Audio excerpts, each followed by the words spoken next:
আজকে চলে আসলাম দুবাইয়ের ভাইরাল কুনাফে চকলেটের রেসিপি নিয়ে। প্রথমে হাফ কেজির চেয়ে একটু কম ব্লুবেল চকলেট নিয়ে ওইগুলো টুকরো টুকরো করে চুলায় ডাবল বয়েলিং করে চকলেটগুলো বাটার দিয়ে মেল্ট করে ফেললাম।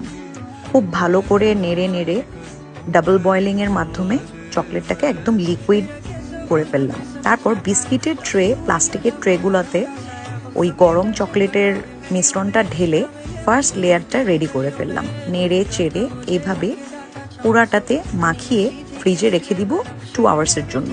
তারপর পিস্তাশিওগুলো গুঁড়ো করে চুলায় একটা প্যানে বাটার দিয়ে সেমাই ভেজে ওইটাতে পিস্তাশিও গুঁড়ো আর কনডেন্স মিল্ক দিয়ে একটা ক্রিমি মিক্সচার ক্রিয়েট করলাম।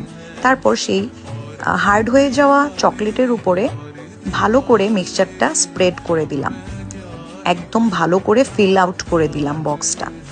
ফিল করে দেন ওইটার উপরে আবার চকলেট ডাবল বয়েলিং করে লিকুইডটা ওইটার উপর স্প্রেড করে আবার ফ্রিজে রেখে দিলাম 3-4 ঘন্টার জন্য। ফ্রিজ থেকে বের করার পর দেখেন একদম সলিড হার্ড হয়ে গিয়েছে চকলেটটা। It looks really good.